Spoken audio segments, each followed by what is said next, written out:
Friends, algae वाले topic को continue कर रहे हैं जहाँ पे टॉपिक है रोडोफाइसी। इससे पीछे वाली क्लास के अंदर हम लोगों ने क्लोरोफाइसी फियोफाइसी को कंप्लीट कर लिया है। रोडोफाइसी जो एल्गी है कॉमनली इसको रेड एल्गी बोलते हैं, यानी इनका कलर कैसा होता है, रेड कलर होता है। अब आपको पता है कि जब भी अपन क्लासिफिकेशन कर रहे हैं तो वहाँ पे अपन हैबिटाट, न्यूट्रिशन, रिप्रोडक्शन इसी को बेस मान के चलते हैं। तो यहाँ पर अपन बेसिकली इसकी स्टडी करेंगे कि रोडोफाइसी के अंदर जो एल्गी प्रेजेंट है, कंटेनर रहती है, उसमें कौन कौन से स्पेसिफिक कैरेक्टर्स होते हैं। तो फर्स्ट ऑफ ऑल तो इसके हैबिटाट से रिलेटेड बात करते हैं कि जो रेड एल्गी है, रोडोफाइसी ग्रुप में जो एल्गी आती है वो मोस्टली मेराइन वोटर है, marine water. Some algae, some rhodophyceae algae in the fresh water container.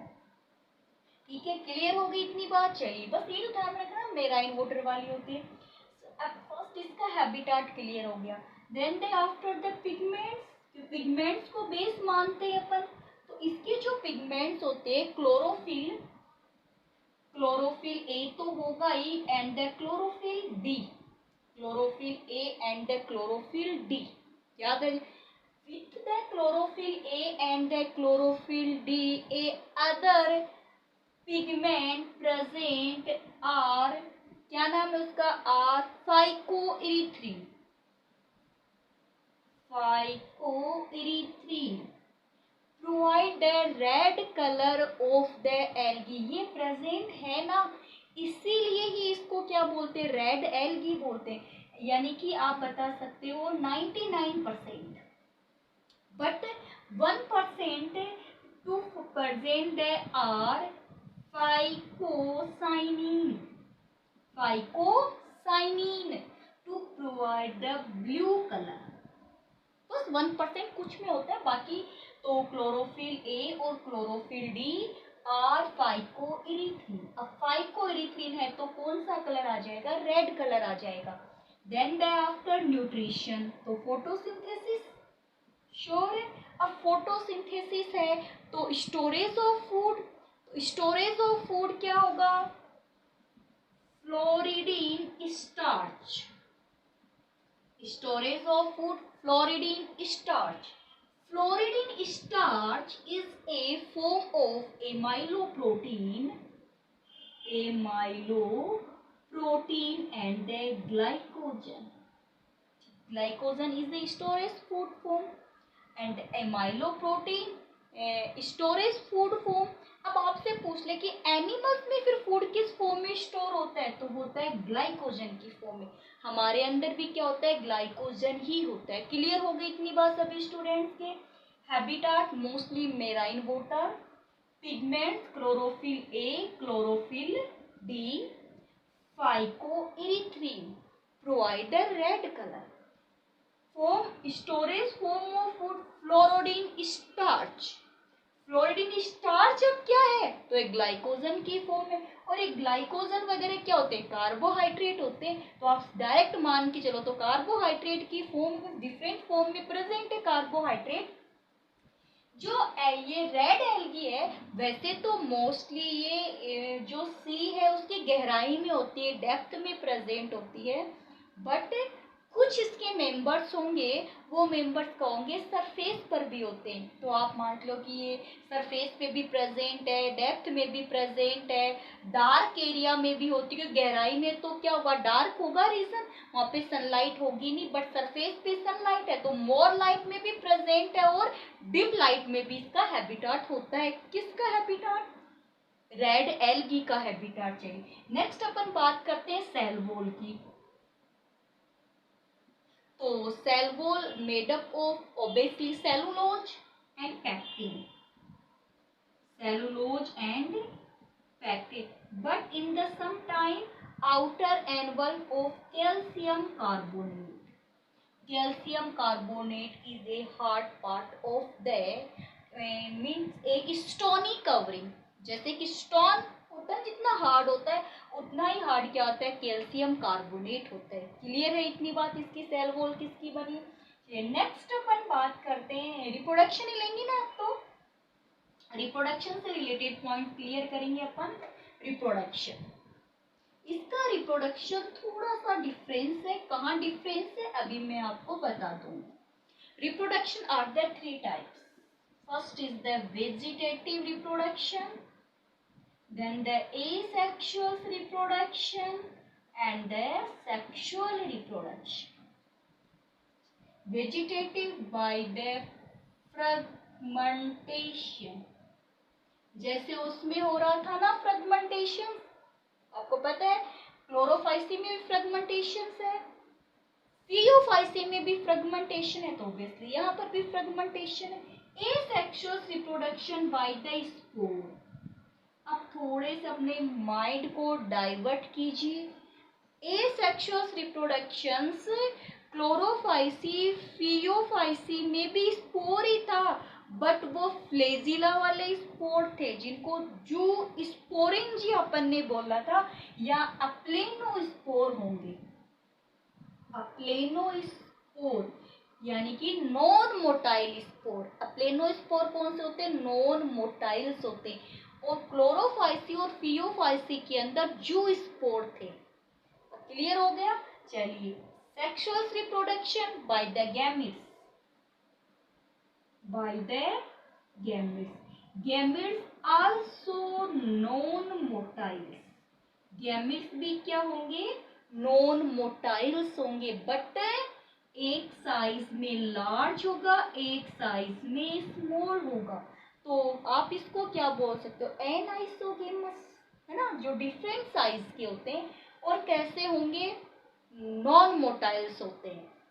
इसलिए को स्पेसिफिकली नाम दिया जाता है कि रोडोफाइसी के अंदर मेल फीमेल सेक्स पार्ट को अलग नाम देते हैं और मेल सेक्स पार्ट को अलग नाम दिया जाता है। जिससे मैं ये या तो हटाऊं यहाँ से तो रफ करूं। मेल की बात कर रहे अपन, मेल सेक्स पार्ट और फीमेल सेक्स पार्ट। रोडोफाइसी की बात कर रही हूं मैं, अदर की बात नहीं कर रही। यहाँ पे मेल वाले पार्ट को क्या बोलते हैं? देखिए आप, मेल को अपन गैमीट को स्पर्म बोलते हैं क्या? स्पर्म बोलते हैं ना। तो स्पर्म मैंने आगे स्पेलिंग में क्या लगा दूं? टेंगिया। Spermatangia, spermatangia. Female वाले पार्ट्स को क्या बोलेंगे? Carpogonia, carpogonia. Spermatangia, carpogonia. तो ये मेल और फीमेल सेक्स ऑर्गन्स की मैंने यहाँ पे बात की है। मेल ऑर्गन को स्पर्म टेंगिया और फीमेल सेक्स ऑर्गन को कार्पोगोनिया बोलते हैं, जो गैमिट का फॉर्मेशन करेंगे। गैमिट्स नॉन मोटाइल्स होते हैं। अब आपको पता है कि जब गैमिट्स का फ्यूजन होगा तो गैमिट के हैपेलॉइड होते हैं ना, गैमिट की एल्गी तो खुद ही मैन बॉडी स्पोर भी हैपेलॉइड होते हैं। डिपेलॉइड मत कर देना। आपसे पूछे कि एसेक्सुअल रिप्रोडक्शन में एल्गी के स्पोर किस फॉर्म में होंगे? हैपेलॉइड फॉर्म में होते हैं। एल्गी का मेन बॉडी पार्ट ही हैपेलॉइड है। तो ये गैमिट्स है, ये हैपेलॉइड गैमिट्स है, ये भी गैमिट्स हैपेलॉइड है। दोनों का फ्यूजन हुआ, क्या बना? डिपेलॉइड zygote.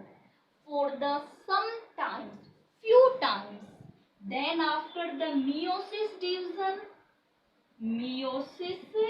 division to form the haploid spore. This is the main body of the algae. इतनी बात क्लियर हो गई क्या? चलिए, हाँ मल्टी सेलुलर होती है, ठीक है, मोस्टली मल्टी सेलुलर है रोडोफाइसी के अंदर रेड एल्गी। अब इसमें कुछ एक इफेक्ट जो एनसीईआरटी की बुक में तो हालांकि नहीं दे रखा है, एक अदर बुक्स की मैंने स्टडी की थी तो वहां दे रखा था। एक इफेक्ट दे रखा है इससे रिलेटेड, कि क्या है इफेक्ट का पहले मैं नाम लिख दूं। GAID, गैडक्योव इफेक्ट,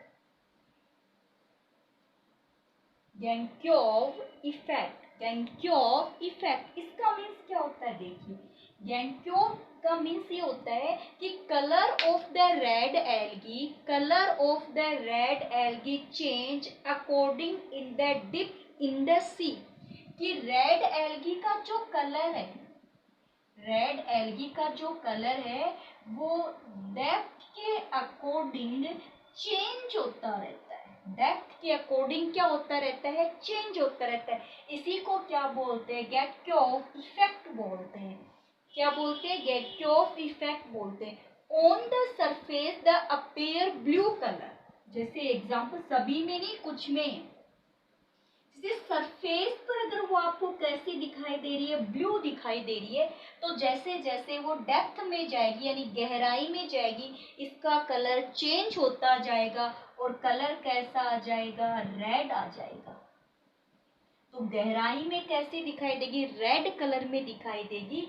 इसी इफेक्ट को क्या बोलते हैं, यानी कि on the water surface, on the water surface seen the, कैसी है, appear the blue colour and in the deep of sea, and in the deep of sea see the appear red color due to more amount of phycoerythrin, अंदर के side में क्या ज्यादा हो जाएगा, फाइकोइरिथ्रिन।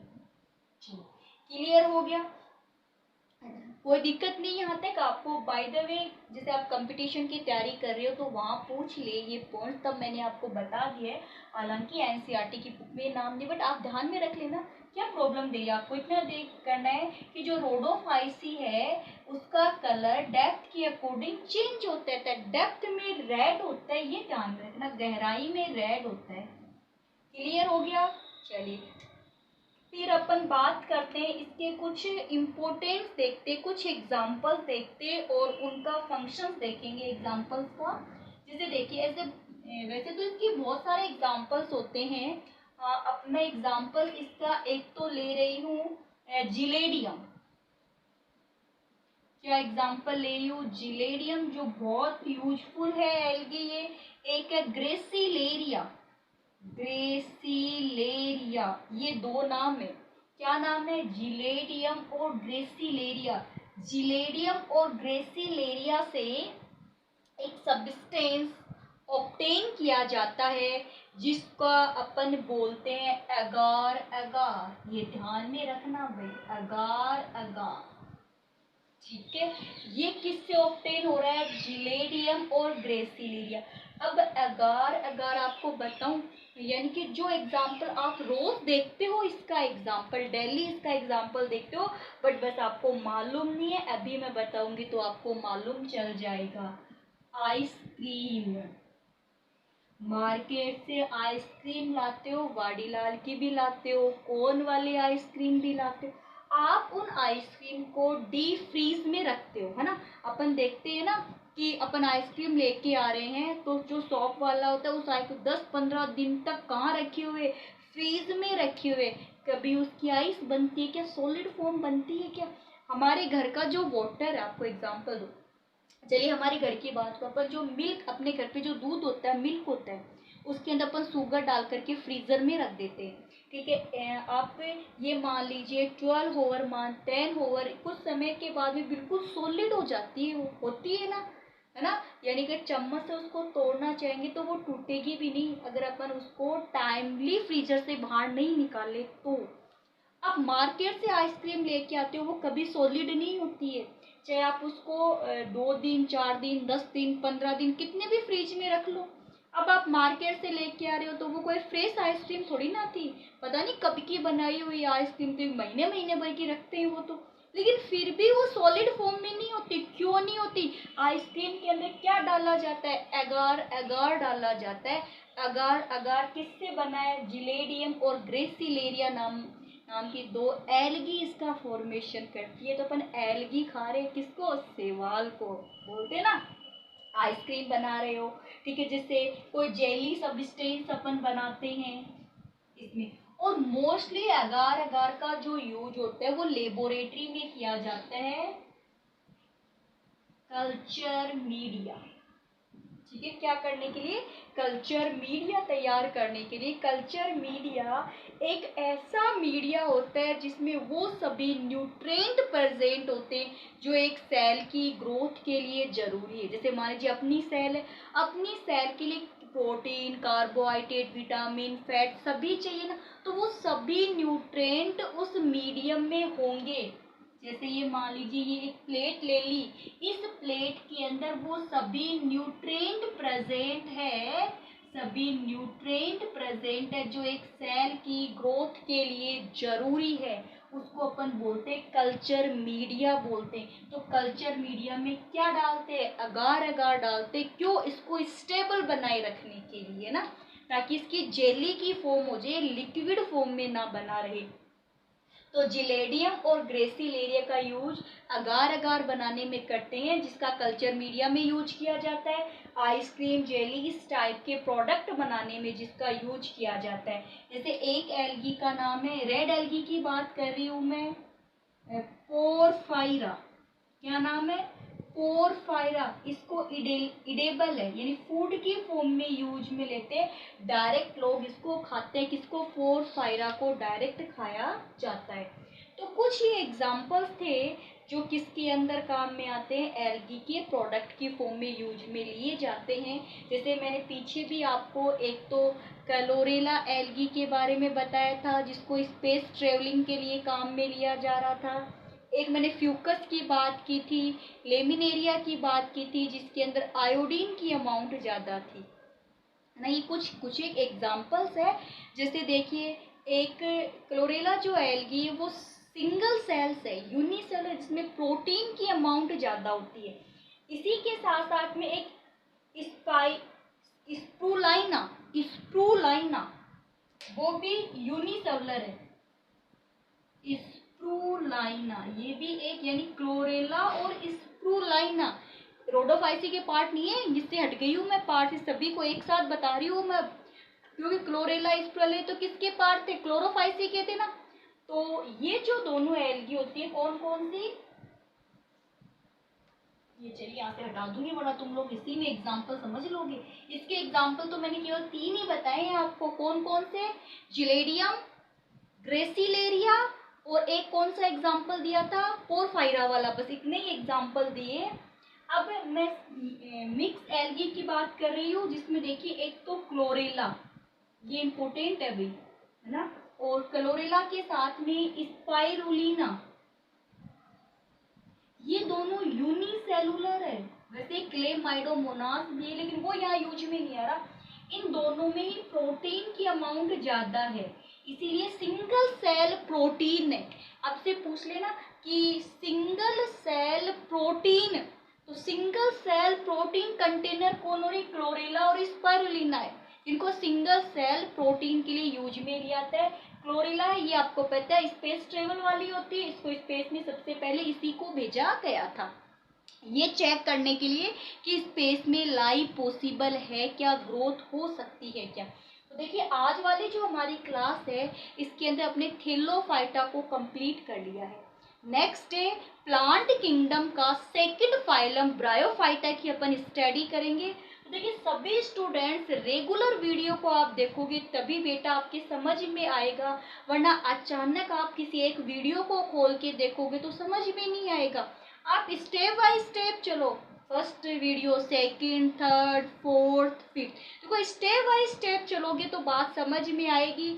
अचानक आप किसी एक वीडियो को खोल करके देखते हो और फिर ये सोचते हो कि ये तो हमारे समझ में ही नहीं आया, बहुत ही कॉम्प्लेक्स सब्जेक्ट है, नहीं, बहुत इजी सब्जेक्ट है और बहुत ही इंटरेस्टेड सब्जेक्ट है। यानी इसके अंदर अपनी अर्थ पे क्या हैबिटाट चल रहा है, किस टाइप के ऑर्गेनिज्म है, हम कैसे बने, इन सब की स्टडी ये चैप्टर देता है, या ये सब्जेक्ट आपको प्रोवाइड करेगा, खुद का नॉलेज करवाता है ये।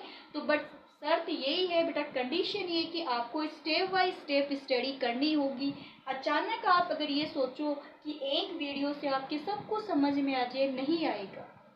तो सभी स्टूडेंट्स रेगुलर वीडियो को देखें, ठीक है, जो क्वेश्चन आपसे पुटअप किया था उसके आंसर भी दे, ताकि मुझे भी ये लगे कि वाकई में स्टूडेंट स्टडी कर रहे हैं।